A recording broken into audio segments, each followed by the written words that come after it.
Hai, selamat bergabung di perkuliahan Statistika dan Analisis Data. Kali ini kita memasuki pertemuan kedua yang akan membahas mengenai data understanding. Pada pertemuan kali ini kita akan banyak mempelajari mengenai macam-macam statistika deskriptif. Mari kita mulai. Oke, kita mulai dengan penyajian data ya. Secara umum di sini data dibagi menjadi dua. Yang pertama itu adalah data kategorik ya atau categorical data. Yang kedua ada numerical data. Nah, di sini data kategorik atau categorical data ini datanya berupa kelompok-kelompok atau grup-grup ya, atau juga hanya kode-kode saja ya. Di sini contohnya seperti status pernikahan. Ya, status pernikahan itu bisa ya menikah atau tidak menikah gitu ya.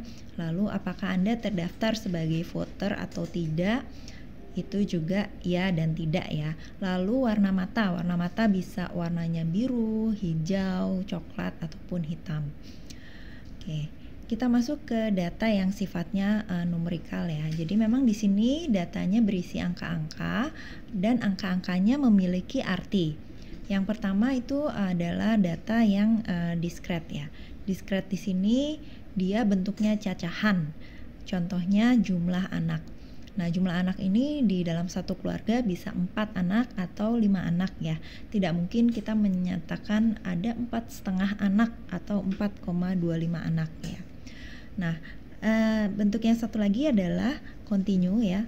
Kontinu ini contohnya berat. Nah, kalau berat seseorang ini kita bisa nyatakan dia beratnya 50 kilo, 51 kilo, atau misalnya 50,5, 50,75 itu bisa karena datanya berada di dalam selang. Masuk ke dalam skala pengukuran ya. Untuk skala pengukuran data di sini ada 4 macam ya. Yang pertama nominal, ordinal, interval, dan juga rasio. Ini sudah dibahas sebelumnya pada pertemuan minggu lalu ya. Jadi yang pasti dua ini, yang ordinal dan nominal, masuk ke dalam kualitatif data, yang rasio dan interval masuk dalam kuantitatif data. Mudahnya ya, kalau datanya hasil pengukuran dan angka-angkanya punya arti, itu masuknya ke dalam kuantitatif data.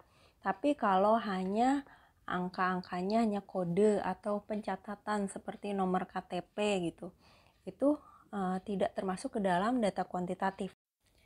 Baik, saya lanjutkan ya. Saya akan melanjutkan materi ke dalam cara merepresentasikan data dalam bentuk grafik ya. Nah, biasanya kita melihat data-data disajikan dalam bentuk tabel-tabel. Ya, memang datanya tuh lengkap ya, detail, tapi itu agak sulit buat kita untuk memahami isi dari data tersebut ya. Meskipun kita baca detail satu-satu, agak sulit untuk mengerti bagaimana karakteristik dari data itu. Untuk itu di sini ada pilihan ya yang bisa kita gunakan selain menggunakan tabel tadi. Di sini kita juga bisa menggunakan yang namanya grafik ya. Nah, ada macam-macam bentuk grafik yang bisa kita gunakan untuk mempermudah kita dalam memahami karakteristik dari data yang kita punya. Oke. Teknik dalam membuat grafik yang tepat di sini bisa kita lakukan kalau kita memahami bagaimana karakteristik dari data itu sendiri. Yang pertama, kalau datanya berupa peubah kategorik ya, kita bisa membuat sebaran frekuensi, bar chart atau diagram batang, pie chart atau diagram pie ya, lalu ada juga Pareto diagram. Nah, sedangkan kalau data-datanya berupa peubah yang numerikal ya, ini bisa kita buat line chart, sebaran frekuensi, histogram atau OGIF, terus ada juga diagram dahan daun dan juga scatter plot. Kita masuk ke tabel dan grafik untuk data kategorik ya. Nah, untuk membuat tabel pada data kategorik ini biasanya kita bisa membuat tabel frekuensi sebaran ya untuk mempermudah tentunya pemahaman terhadap data itu sendiri. Sedangkan untuk yang berbentuk grafik di sini yang paling sering digunakan adalah bar chart atau diagram batang, lalu pie chart, diagram pie, dan diagram Pareto. Oke, ini contoh tabel sebaran frekuensi ya dari data kategorik. Yang mana Bu? Yang maksudnya kategorik? Yang kategoriknya itu maksudnya yang ininya, kategori dari hospital unit. Nah, ini adalah frekuensi pasien dari masing-masing kategori ya. Jadi di cardiac care ada 1052 pasien, di GD ada 2245 pasien gitu dan seterusnya. Oke, yang selanjutnya adalah diagram batang atau bar chart dan juga pie chart atau diagram pie ya. Kedua diagram ini sering sekali digunakan untuk merepresentasikan data yang sifatnya kategorik atau kualitatif data. Nah, di sini ketinggian dari barnya atau luasan dari slice pie-nya ini menunjukkan frekuensi atau persentase dari masing-masing kategori. Ini adalah contoh bar chart-nya. Ini data hospital unit yang tadi ya. Kalau kita bikin ke dalam bar chart akan seperti ini. Masing-masing kategori itu akan menempati barnya masing-masing. Perhatikan di sini ada sedikit jeda antara kategori satu dan kategori yang lain. Oke, ini ciri khas dari bar chart. Oke, ini adalah bentuk pie chart ya. Sama, masih data yang tadi, data hospital unit kita bikin ke dalam diagram pie. Nah, jadi nanti bentuknya lebih sering sih kalau di sini dalam bentuk persentase ya, seperti ini ya. Jadi di bagian surgery ada 53%, maternity ada 6% gitu dan seterusnya. Selanjutnya adalah diagram Pareto ya. Jadi diagram Pareto ini nanti bentuknya adalah kombinasi antara bar chart dengan poligon. Bentuk poligon yang berupa garis ya. Nah, ini contoh datanya. Di sini ada data 400 defective items ya yang dicek apakah penyebab dari barang tersebut defect ya atau cacat. Oke, di kolom sebelah kiri ini ada penyebab cacatnya apa saja. Yang di kanan ini adalah frekuensi masing-masing kategorinya. Nah, pada slide selanjutnya ini ada di bagian kanan dilihat itu tambahan kolom ya. Isinya itu persen dari total defect ya. Jadi dari frekuensinya tadi dijadikan persen. Oke, dilihat di sini ini bentuk Pareto diagramnya ya. Bisa dilihat ada gabungan bar chart dengan poligon ya. Nah, di sini terlihat sekali bar chartnya dari yang paling tinggi sampai dengan yang paling rendah itu diurutkan posisinya ya, sehingga bisa melihat mana yang lebih tinggi dari yang lainnya. Lalu selain itu ditambahkan juga poligon ya, yang ini bentuknya adalah kumulatif sehingga makin ke kanan nilainya makin mendekati 1.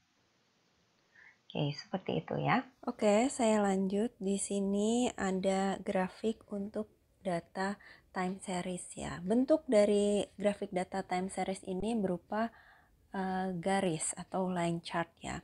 Biasanya di sini digunakan untuk melihat nilai dari peubah dalam jangka waktu tertentu. Jadi waktunya ini ditaruh di aksis yang horizontal ya, di bagian X ya. Nah, nanti peubah yang diukur ini akan ada di nilainya di vertical axis. Nah, ini contohnya ya. Di sini adalah jumlah berlangganan majalah berdasarkan tahun ya. Nah, di sini ada tahun dari 90 sampai 2006 ya. Di sini adalah jumlah pelanggan ya, pelanggan yang berlangganan majalah tersebut. Nah, ini contoh dari grafik time series. Oke, saya lanjut. Nah, bagaimana dengan grafik untuk mendeskripsikan peubah yang sifatnya numerik atau numerical data ya. Di sini ada beberapa yang akan dijelaskan. Yang pertama adalah sebaran frekuensi dan sebaran kumulatif ya. Ini bisa kita lihat di histogram atau ogive. Mungkin dulu kalian sudah pernah mempelajarinya waktu di SMA. Nanti kita akan review sedikit di sini. Oke, satu lagi yang bermanfaat untuk kita pelajari adalah stem and leaf atau diagram dahan daun. Nah, apa sih yang dimaksud dengan sebaran frekuensi itu ya? Sebaran frekuensi merupakan daftar atau tabel ya yang isinya kategori atau kelompok atau grup ya dari peubah yang kita amati ya. Lalu ada juga di situ frekuensi yang menjelaskan masing-masing kategori tadi. Kenapa di sini kita menggunakan sebaran frekuensi? Sebaran frekuensi ini ya kita gunakan karena dia sangat bermanfaat untuk merangkum data ya, sehingga datanya akan lebih bermakna kalau kita lihat dibandingkan kita melihat raw data saja ya. Sebaran frekuensi ini juga membuat kita dapat dengan cepat menangkap secara visual ya interpretasi dari data. Oke, ini adalah aturan dalam membuat interval kelas. Nah, masing-masing kelas memiliki lebar kelas yang sama ya. Nah, ini kita menentukan untuk lebar kelas di sini nilai terbesar dikurangin nilai terkecil dibagi dengan jumlah kelas yang mau kita buat. Nah, biasanya gunakan paling sedikit 5, tapi tidak lebih dari 15 atau 20 selang kelas ya. Dan masing-masing selang tadi tidak ada yang saling tumpang tindih atau overlap. Pada saat kita menghitung lebar kelasnya ya, kita selalu bulatkan ke atas supaya jika terdapat data-data pencilan nanti itu ikut masuk ke dalam selang kelas. Oke, di sini ada contoh suatu perusahaan insulasi ya, secara acak dia memilih 20 hari musim dingin ya. Lalu dia merekam daily high temperaturnya. Didapat catatannya seperti ini. Nah, caranya yang pertama, urutkan dulu data dari terkecil sampai terbesar. Lalu kita hitung range-nya atau jarak antara data, yaitu yang terbesar dikurangi terkecil ya. Ini kan 58 dikurangin 12. Lalu kita pilih jumlah kelas ya, tadi biasanya antara 5 sampai 15 ya. Lalu kita hitung lebar kelasnya ya.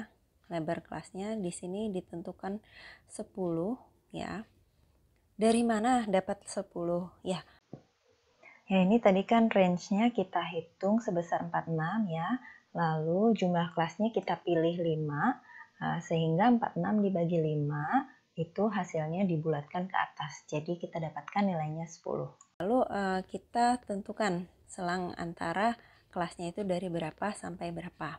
Ya, lalu kita hitung observasi di masing-masing grup ya atau masing-masing kelas tadi.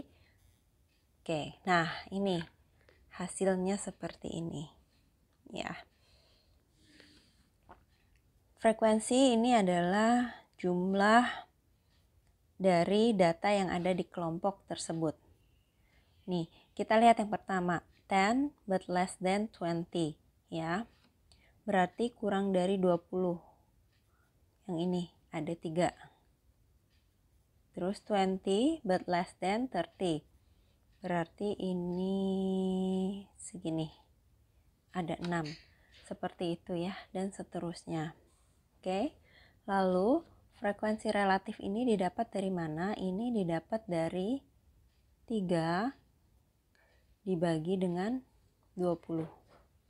Jadi 0,15. 0,3 ini berarti 6 dibagi 20.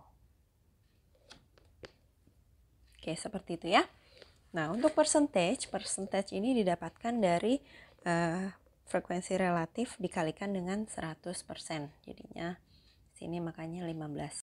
Ya, bagaimana? Sudah mulai paham cara membuat tabel frekuensi? Baik, kalau begitu kita akan lanjutkan ke materi membuat histogram. Namun materinya akan dilanjutkan di video berikutnya. Jangan lupa untuk menyaksikan di video selanjutnya.